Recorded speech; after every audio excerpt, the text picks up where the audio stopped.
आज हम बात करेंगे उत्तराखंड के राज्य चिन्ह की। उत्तराखंड का राज्य चिन्ह के बारे में बात करेंगे कि इसकी जो अवधारणा है वो कहाँ से इसको लिया गया है, क्या इसका सोर्स है लेने का। एमसीक्यू एक क्वेश्चन की हमने सीरीज सेट करी है।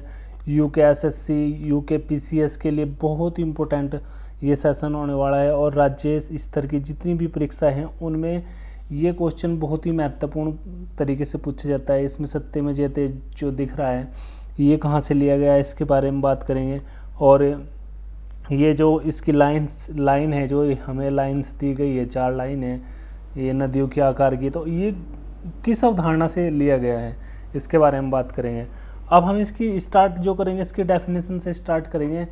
और अगर नॉर्मली हम डेफिनेशन इसकी देखते हैं तो राज्य चिन्ह क्या है, एक आधिकारिक प्रतीक है जो हमारे राज्य के कार्यों को दर्शाता है। इसमें सचिवालयों में जो यूज होता है या सरकारी कामों में जो ये हमारा राष्ट्रीय चिन्ह यूज होता है, ये उसकी पहचान कराता है। मतलब राज्य की जितने भी काम है उसकी पहचान कराता है। ये आदर्श है, ये एक बलिदान का प्रतीक है, और ये हमारी क्या है, राष्ट्रीयता को दर्शाता है। जब अब यहाँ इंडिया क्या है, फेडरल स्टेट है। फेडरल स्टेट का मतलब क्या होता है कि यहाँ 2 तरह की गवर्नमेंट होती है, एक सेंट्रल होगी और एक होगी स्टेट गवर्नमेंट। तो ये एक फेडरल स्ट्रक्चर है।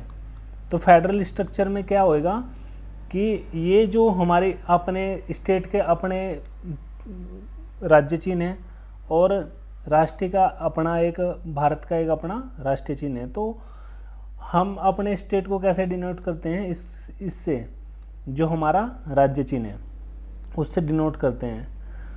और इसी तरह ये हमारी क्या है, राष्ट्रीयता को दर्शाता है कि हम भारत के क्या है, नागरिक हैं।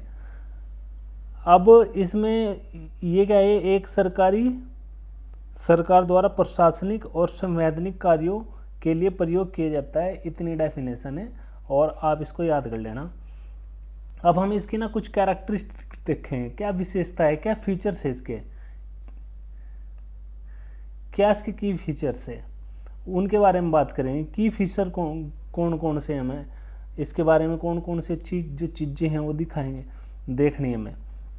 पहले तो हम इसकी शेप के बारे में बात करेंगे।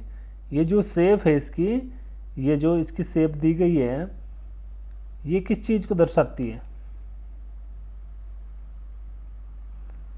जो हमारी है। अब इसमें जो ये इसकी जो आकार है, ये किस तरह का आकार बन गया है, ये हमारा क्या है, एक रोम्बस टाइप का आकार बन गया है। तो क्या है, ये समचतुर्भुज है। कहीं कहीं चतुर्भुज आता है, कहीं ये रेक्टेंगुलर आता है। तो हमें क्या बताना है इसमें, क्या समचतुर्भुज है, मतलब ये एक डायमंड के आकार का है, एक डायमंड है, डायमंड की तरह का है ये। तो इस तरह की थोड़ी इसको ध्यान रखना है। तो समचतुर्भुज ही आएगा, अगर कहीं रेक्टेंगल है या स्क्वायर टाइप है ये सब नहीं आएगा, इसमें समचतुर्भुज आएगा। क्योंकि रोम्बस के जो ये पैरेलल होते हैं, हाँ 90 डिग्री का इनका एंगल बनता है जो इसका डायगोनल्स पे बनता है। ये एक इसकी कैरेक्टरिस्टिक है, तो उसके बारे में ध्यान रखिए।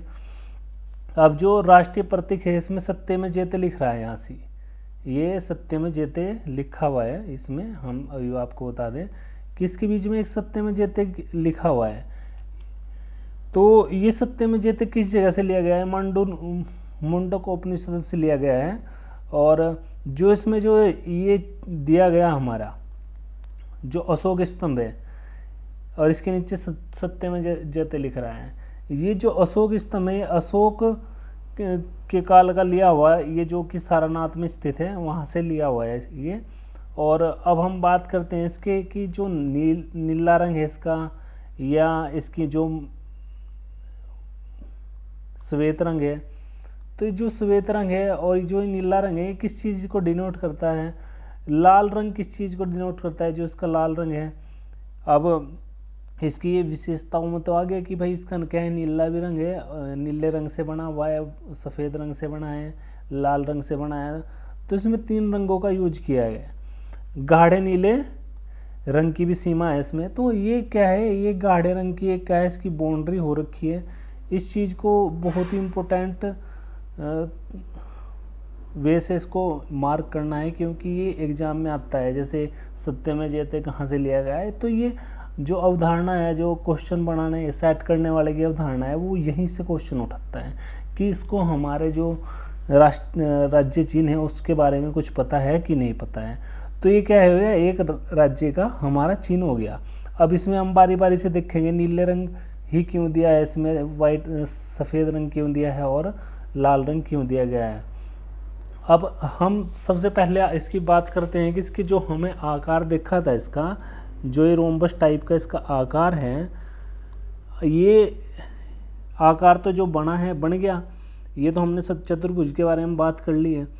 अब इसके जो हमने लिया है, जैसे ये आकार बन रहा है इसका, ये हमारा जैसे ये जो पहाड़ियाँ बन रही है, ये जो पहाड़ियाँ बन रही है, तो आपने देखा है कि उत्तराखंड क्या है, एक हिल स्टेट है, ये एक पर्वतीय राज्य भी है। और पर्वतीय राज्य के बारे में भी हमें एक सेशन सेट करके इस पे यूट्यूब पे डाला हुआ, तो आप इसको देखिएगा। तो यहाँ क्या है, इसमें पर्वत श्रेणी है, जो उत्तराखंड हिमालय का एक पार्ट है, हिली स्टेट है। तो यहाँ से जब ये जो इसकी पर्वत श्रेणी बन रही थी, तो वहाँ से इस चीज़ को लिया, रोम्बस टाइप का उन्होंने कट किया, और तो वहाँ से इस अवधारणा के लिया गया, इसके साइज वहाँ से लिया हुआ है। अब इसमें जो ये जो लहरें हैं, ये लहरें किसकी हैं, ये लहरें हमारी गंगा नदी की है, यमुना की है, और यहाँ सरस्वती जो नदी है उसकी ये लहरें हैं। और इसमें 4 लहरें हैं, तो 4 लहरें पूछ लेता है कि कितने लहरें इसमें हैं। तो ये नहीं है कि केवल गंगा, यमुना और सरस्वती की केवल लहरें हैं। तो जो हमारे उत्तराखंड की नदियां हैं, जैसे सरयू है, ये भी बहुत, जितनी भी सारी नदियां हैं, इनकी क्या है, लहरों को दिखाया गया है। आपको पता है कि जैसे यमुना यहाँ से निकलती है, गंगा यहाँ से ये गंगा निकली है, ये यमुना निकली है, और ये प्रयागराज में मिलती हैं। तो उत्तराखंड क्या दे रहा है, उत्तराखंड यहाँ से पूरे उत्तर भारत को सींचता हुआ और गंगा का मैदान और यमुना का मैदान बनाता है, जो कि भारत के लिए एक अहम विशेषता है। अहम विशेषता होने के कारण ही क्या है, हमने क्या है, इसको अपने राष्ट्रीय चिन्ह में लिया गया है, क्योंकि ये जो लहरें हैं, गंगा की लहरें, सरस्वती की लहरें, ये पूरे देश को अपने पानी से सींच रही है। अब इसमें जो हमने देखा है कि जैसे श्वेत रंग है, श्वेत रंग किसका है, श्वेत रंग हिमालय में शुद्ध शांति का प्रतीक है और अध्यात्म का प्रतीक है। जैसे आप बर्फ देखते हैं, बर्फ, बहुत सारी बर्फ पड़ी है, देखो अब आपको दिखाते हैं हम।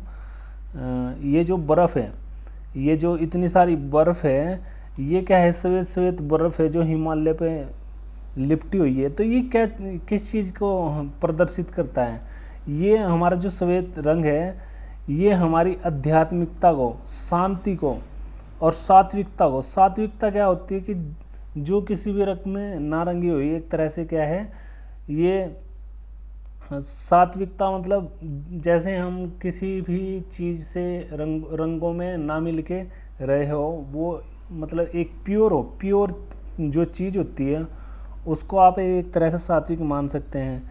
और जो इसमें लाल रंग दिया गया है, वो क्या है, हमारे जब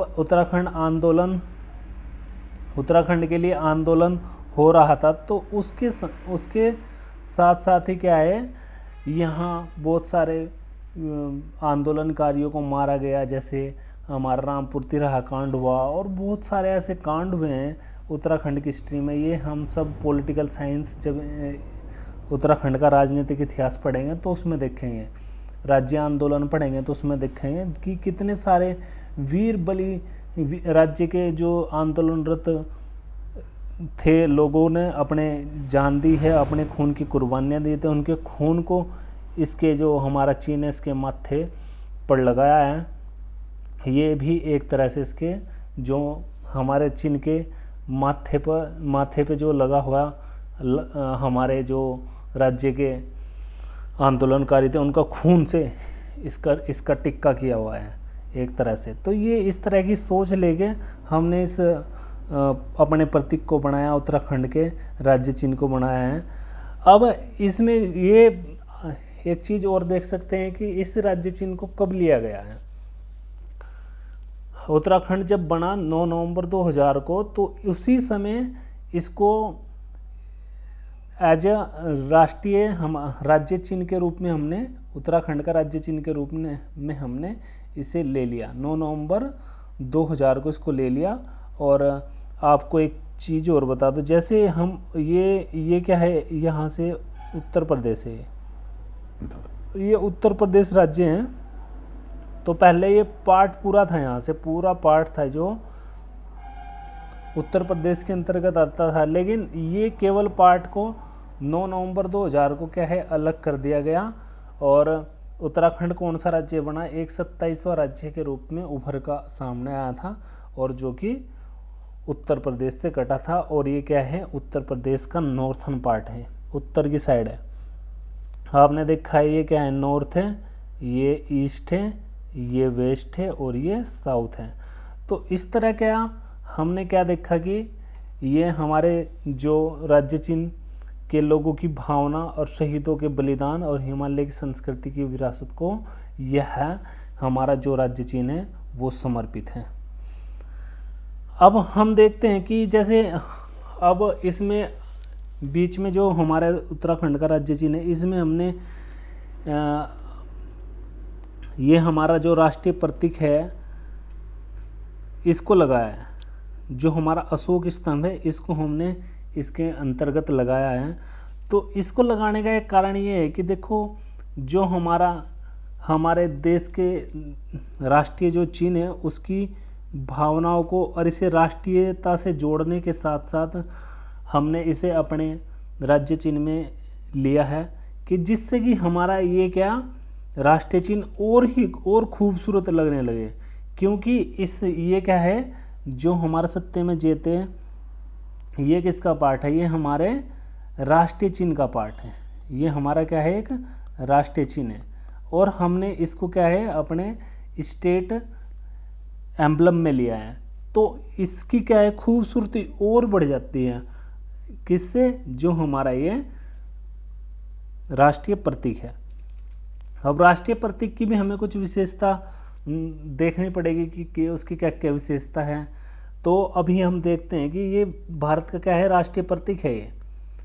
और 26 जनवरी 1950 को ये राष्ट्रीय चिन्ह के रूप में लिया गया, स्वीकृत किया गया, जब हमारा क्या है संविधान लागू किया गया। और इसी में जो हमारा ये सत्ते में जेते लिख रहा है, जो हमारा ये सत्ते में जेते है, ये मुंडक उपनिषद से लिया गया है। और सत्य में जेते ही हमने इसमें क्यों लिया है, क्योंकि इससे ये क्या है आदर्श वाक्य है, और इससे यह अर्थ सिद्ध हो जाता है कि सत्य की ही विजय होती है। जैसे आपने देखा होगा, अगर एक कोई अत्याचारी है, जैसे रावण था, तो रावण भी सत्य के नाम पे चला तो मर गया, कंस था वो भी मर गया। फिर अगर हम बात करें पाकिस्तान की, वो भी तो असत्य की राह पर ही चल रहा था, आतंकवादी है सब। आप चलो भगवान का तो आप छोड़ ही दो, आप यहाँ एक धरातल पे भी देख सकते हो। तो इसलिए भारत क्या है, इंडिया क्या है, इंडिया दैट इज भारत, वो क्या करता है अपने एक सत्य को मान के आगे चलता है, और वो सोचता है कि सत्य से ही हमारी जीत है, सत्य से ही हमारी विजय है, सत्य से ही हम पूरे दुनिया पे विजय प्राप्त कर सकते हैं, और सत्य के साथ ही हम क्या अपने देश को विश्व गुरु के स्थान पर रख सकते हैं। तो इस प्रतीक के रूप में संवैधानिक शक्ति और एकता को दर्शाने के लिए उत्तराखंड के चिन्हों में इसे लिया गया। अब एक और चीज है, अपने जो संविधान की शक्ति है, हमारा जो कॉन्स्टिट्यूशन बना हुआ वो क्या है, वो कॉन्स्टिट्यूशन भी एक प्रेरणा का मात्र है। और इसलिए राज्य को यह लगा कि इसमें क्या है, इस राष्ट्रीय प्रतीक का होना जरूरी है, क्योंकि ये राष्ट्रीय लेवल का है, राष्ट्रीय स्तर का है, संवैधानिक शक्ति इसमें दिखाई पड़ती है। तो इस करके इसको उन्होंने उत्तराखंड के चिन्ह में लिया। और ये क्या है, इसकी संरक्षण की अगर दृष्टि से देखो तो यह एक संविधान के मूल को सुरक्षित रखने के लिए कटिबद्ध है। जो इसकी एक मूल रूपरेखा है, जो संविधान में कहा गया है कि सबको क्या है इक्वलिटी का अधिकार होना चाहिए, no discrimination on the basis of genders. तो यहाँ क्या है कि जो एक उसकी जो मूल अधिकार है, मूल उसकी रूपरेखा है संविधान की, वो भी ना जाए, और ये हमारे जो राज्य चिन्ह है उसको भी एक तरह से खूबसूरत दिखाने में मदद करे। इस करके यह राष्ट्रीय जो हमारा चिन्ह है, राष्ट्रीय जो प्रतीक है, इसको अपने उत्तराखंड में के राज्य चिन्ह में लिया गया। अब राज्य चिन्ह की देखो एक अवधारणा होती है कि आखिरकार सब चिन्ह ले रहे हैं, ये जो हमने सत्य में जेते इसमें लिखा है, या लाल जो इसमें रंग दिखाएगा वो शहीदों और आंदोलनकारियों का रक्त दिखाया गया है, और इसमें 4 जलधाराएं भी दिखाई गई है। तो आखिरकार ये चिन्ह लेने की कुछ इसके पीछे कुछ पृष्ठभूमि होगी, हर किसी ने चिन्ह अपने स्थापित करे, तो उनका भी कुछ हमने इसमें दर्शाया है कि ये क्या है कि प्रतीकों की वैश्विक अवधारणा का इतिहास हमने थोड़ा इसका जो विश्व स्तर पे कि भाई चिन्ह कब लेना शुरू हुआ, कब नहीं लेना चिन्ह शुरू हुआ। अब ये यूएनओ का है, ये यूके यूनाइटेड स्टेट का है, तो यूएस मतलब अमेरिका का है, और ये यूएन का है। तो ये जो इन्होंने चिन्ह लिए, तो इनका भी तो कुछ एकमात्र उद्देश्य होगा। इसका उद्देश्य क्या है? ये क्या है, एक राष्ट्र को दर्शाता है, ये संगठन को दर्शाता है। तो और आजकल देखते होंगे आप सभी अपने कोचिंग सेंटरों में भी क्या है, अपना एक लोगो बनवा लेते हैं। लोगो भी क्या है, एक तरह का चिन्ह ही है। या फिर कोई कंपनी होगी, कंपनी भी अपना क्या है, एक लोगो बनवा लेती है, लोगो फ्रेम करा लेती है। तो उस सब क्या है, एक राष्ट्रीय चिन्ह, अपना जो राष्ट्र है तो वो राष्ट्रीय चिन्ह लेके चल रहा है, राज्य तो राज्य चिन्ह लेके चल रहा है, कोई कोचिंग सेंटर है या फिर कोई शॉप है, ये तो इस तरह के बहुत सारी चीजें हो जाती हैं। वो अपने क्या है, किसी ना किसी तरह के चिन्ह लेके और नाम लेके आगे चलते हैं। तो इसी तरह देश और अंतर्राष्ट्रीय स्तर पर जो बने संगठन हैं, वे सभी क्या हैं, अपने एक चिन्ह को लेकर चलते हैं। जैसे यूएन ने लिया है, अमेरिका ने लिया है। तो इसी तरह इंडिया ने भी अपना क्या है, जो अशोक स्तंभ लिया, वो 26 जनवरी 1950 को राष्ट्रीय प्रतीक के रूप में स्वीकृत किया। और ये एक अलग चिन्ह है, और ये उसकी संस्कृति, भूगोल, इतिहास को दर्शाता है। ये हमारे जो राष्ट्रीय प्रतीक है, ये हमारी जो अशोक के टाइम में समृद्धता थी, जो शांति उसने स्थापित की थी, और जो एकता स्थापित करी थी, जिसने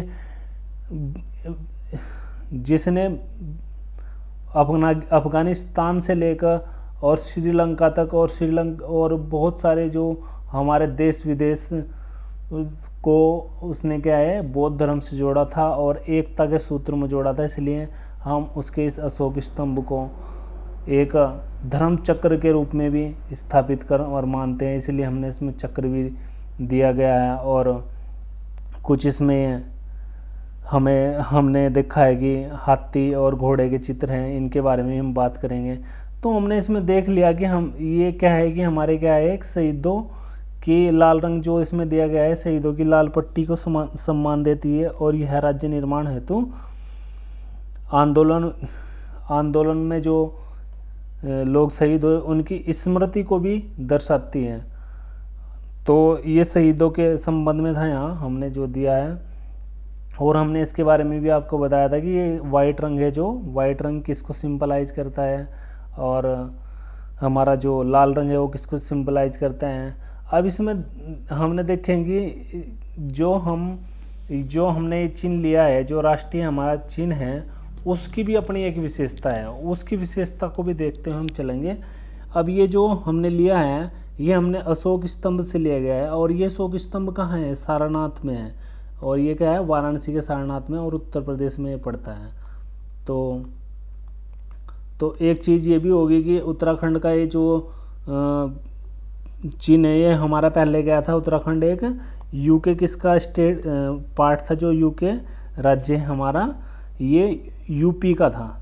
तो यूपी से जब ये यूके बना तो उसमें क्या है, ये क्या है, इसका अपना सारनाथ में ही पड़ता था, यूपी सारनाथ यूपी में पड़ता था। तो इस कारण क्या है, इसे तब भी लेना हमें स्वीकार्य होना चाहिए, क्योंकि यह एक उत्तर प्रदेश का पार्ट था और हम भी एक उत्तर प्रदेश के पार्ट रहे हैं।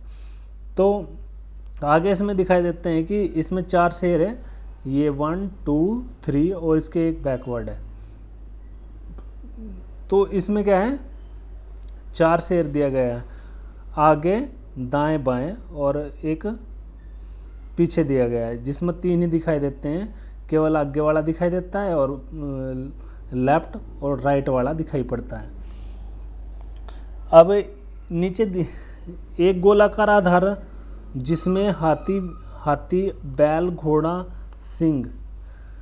अब इसमें जो यहाँ दिया गया है, इसमें जो ये गोलाकार है, इसका गोलाकार है, तो इसमें कौन कौन से हमारे जानवर दिखाई पड़ते हैं, हमारे जो पशु है वो कौन कौन से पशु है इसमें। तो इसमें एक हाथी हो गया है, हाथी ये देख सकते हो आप, फिर यहाँ भी है हाथी का फोटो, फिर इसमें एक हमारा बैल है, बैल की भी आप इसमें बैल ये रहा, यहाँ बैल है, ये हाथी है। और फिर मैं आपको बता दूँ सिंह इसमें होगा, पिछली साइड होगा। फिर इसमें क्या है, एक घोड़ा है, ये हमारा घोड़ा है इसमें। तो इस तरह क्या है, यहाँ जो पशु दिए गए हैं उनको भी हमने क्या है, ये पशु भी कोई जैसे हाथी को हम क्या है, विशाल का एक रूप है और उसके रूप में मानते हैं, यहाँ तेज है, घोड़े क्या है वो तेज चलता है, इस तरह की अवधारणा को लेके ये बनाया गया है। और शेर सिंह क्या है, ये राजा है, एक तरह का जंगल का राजा है, तो वो क्या है, हमें क्या है, दास्ता से मुक्त कराता है।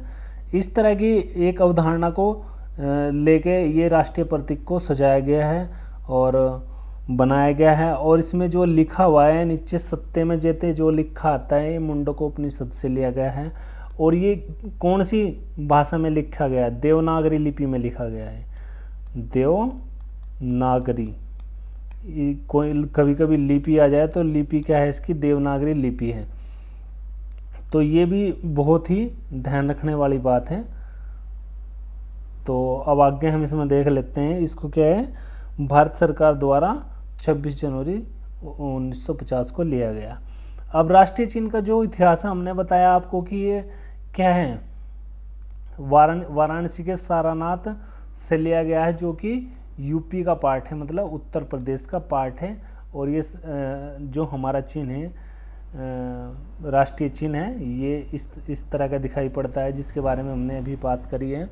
ये एक इसकी 3D इमेज है, ये 3D इमेज है इसकी। अब इसको अगर हम बात करें अशोक महान द्वारा कब बनवाया गया, तो 250 ईसा पूर्व में बनाया गया। और जो कि बनाया गया था क्यों, एक बौद्ध धर्म के प्रचार हेतु इसको बनाया गया था कि भाई देखो ये हमारी क्या है, हम ताकतवर हैं, जो इसमें शेर है वो ताकत का एक प्रतीक था। और इसके जो चक्र है वो धर्म चक्र इसमें है, बहुत सारी इसकी डिटेलिंग है, तो इसके बारे में हम अभी इतना जो हमने दिया गया है कि ये धर्म का प्रतीक है, न्याय का प्रतीक है, सत्य का प्रतीक है, शक्ति का प्रतीक है, इसको प्रतिबिंबित करता है। और ये हमने बता ही दिया कि 26 जनवरी 1950 को इसको लिया गया। क्यों हमने इसको इसलिए बार बार यूज किया है, क्योंकि ये एग्जाम में भी बार बार आता है। तो हमने देखा है कि इसमें क्या है, सॉरी,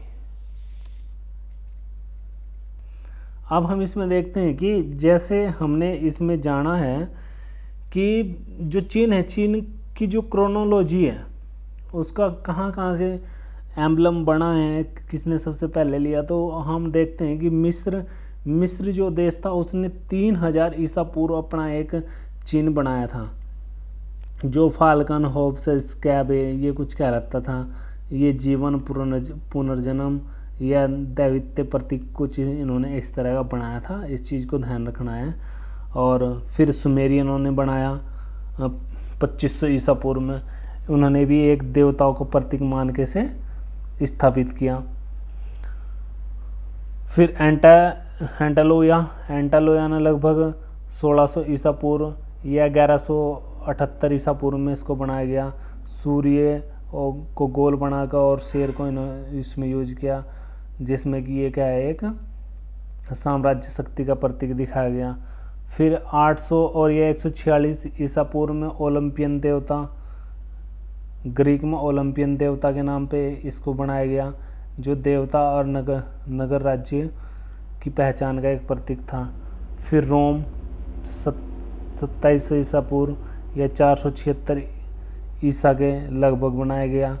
रोमन ईगल टाइप दिखाया गया, इसमें सेना और साम्राज्य की सत्ता का प्रतीक दिखाया गया है। इस तरह यहाँ बहुत सारे हैं, आप देख लेना। है मुगल या इस्लाम जब आया तो उन्होंने बनवाया चांद, तारे, तलवार, कलम आदि आप देखते भी होंगे इनके इसमें मुस्लिमों में। तो ये क्या है, एक चांद को एक प्रतीक मानते हैं। तो ब्रिटिश साम्राज्य था हमारे यहाँ भी था, जब हम उसके औपनिवेशिक देश थे, तो उसमें क्या है, उन्होंने क्राउन, यूनियन जैक, लायन ये सब यूज किए हैं। उसका भी हमने आपको इसमें चित्र दिया है शायद, तो वही आपको नहीं है, इसमें नहीं है। तो इस तरह का है। फिर संयुक्त राज्य अमेरिका है, इसमें यूएसए 1782 में इसने क्या है, अपना ईगल बना रखा है, वो हमने आपको दिखा दिया है। ये इन्होंने ईगल बना रखा है, ये देख लेते हैं, ये ईगल है, यहाँ दिया गया है यूएसए का। तो इस तरह फ्रांस ने अपना बनाया, वो भी गणराज्य स्वतंत्र समानता का प्रतीक है। इसी तरह अपने अपने बनाए। यूएन ने वैश्विक शांति के लिए सहयोग का एक प्रतीक बनाया। इस तरह का है ये। अब भारतीय संविधान के अनुसार भारत एक संघीय गणराज्य है, फेडरल स्ट्रक्चर है। अब हम इसके बारे में थोड़ा बात करेंगे कि क्या हर राज्य का अपना एक झंडा हो सकता है। जैसे हमने अभी एक राज्य चिन्ह के बारे में देखा कि हमने राज्य चिन्ह स्टेट एम्बलम तो देख लिया, स्टेट एम्बलम को हमने देखा। अब हम देखते हैं कि क्या एक हमारा स्टेट फ्लैग कोई होता है क्या, स्टेट फ्लैग वाली कोई ऐसी चीज होती हो कि स्टेट फ्लैग बना ले कोई अपना। आपने देखा किसी का उत्तर प्रदेश का कुछ झंडा देखा हो, या फिर आपने उत्तराखंड का देखा हो, बिहार का देखा हो, कर्नाटक का देखा हो, इस तरह के झंडे देखे आपने? नहीं ना। तो इसके पीछे क्या अवधारणा है? आपने राज्य चिन्ह तो सबके देख लिए, तो इसके बारे में क्या अवधारणा है? तो जैसे हम इसमें बात करते हैं, इसको समझने के लिए हम थोड़ा सा इसका हेल्प लेंगे कि फेडरल रिपब्लिक क्या होता है। भारत संविधान के अनुसार क्या है, संघीय गणराज्य है, जहां पर केंद्र और राज्य दोनों क्या है, मिलकर काम करते हैं और अधिकार प्राप्त करते हैं। लेकिन झंडे के संदर्भ में कुछ महत्वपूर्ण संवैधानिक सीमाएं प्रावधान मौजूद है। अब इसमें क्या है कि कुछ इसके लिए प्रावधान बनाया गया है कि भाई आप चिन्ह तो बना सकते हो, बट एक झंडा नहीं बना सकते। तो इसके बारे में क्या प्रावधान है, किस तरह का झंडा फिर हम बना सके? कुछ तो हम डिनोट करेंगे ही अपने राज्य को बनाने के लिए, अपने राज्य को दिखाने के लिए, उसकी समृद्धता को, प्रकृति को दिखाने के लिए कुछ तो हम सोचेंगे ही। तो यह एक प्रकार की सरकार है जिसमें सत्ता का विभाजन होता है और केंद्र सरकार और के कुछ स्तर पर कुछ मामलों को संभालती है, और जबकि राज्य और प्रांत सरकार अपने अपने क्षेत्र के कुछ मामलों को संभालती है। तो हमने ये क्या है, संघीय राज्य गणराज्य की डेफिनेशन आपको बताई है कि इसमें किस किस तरह का ये फेडरल स्ट्रक्चर होता है। आपने देख लिया कि सत्ता का विभाजन दो जगह हो रहा है, राज्य स्तर पर और केंद्र सरकार के स्तर पर। तो अब देखते हैं कि क्या राज्य का अपना झंडा हो सकता है। तो भारत में केवल एक राष्ट्रीय ध्वज है, जिसको हम तिरंगा कहते हैं, और ये आधिकारिक रूप से क्या है, संवैधानिक मान्यता प्राप्त कर चुका है झंडा जो हमारा है। और हालांकि संविधान में किसी राज्य को अपना झंडा बनाने की कोई सीधा मना नहीं करता है, वो किसी को मना नहीं करता है। वह झंडा राष्ट्रीय ध्वज से ऊपर या उसके विरुद्ध नहीं होना चाहिए। अगर कोई भी बना रहा है तो भाई उसके ऊपर ना हो और उसके विरुद्ध ना हो, या कुछ ऐसा बना दे। तो इसमें एक वर्डिक्ट आया था 1994 में सुप्रीम कोर्ट ने कहा कि राज्य अपने प्रतीक या झंडे का प्रयोग कर सकते हैं बशर्ते वह राष्ट्रीय प्रतीक और ध्वज का अपमान न करता हो। तो इसमें जो वो केस था, जो वर्डिक्ट थी, उसमें ये सुप्रीम कोर्ट का निर्णय था 1994 में, और ये फाइनल तो हमारा हुआ था 23 जनवरी 2004 को हुआ था, और 1994 में स्टार्ट हुआ था। और जो बैच थी राजेंद्र बाबू और जस्टिस की थी, जीपी माथुर की थी। कि मुख्य विषय क्या था कि इसमें जो यहाँ टॉपिक था कि क्या कोई नागरिक तिरंगा फहराने का अधिकार रखता है, जिस तरह ये है तो क्या ये ऐसा अधिकार रखता है।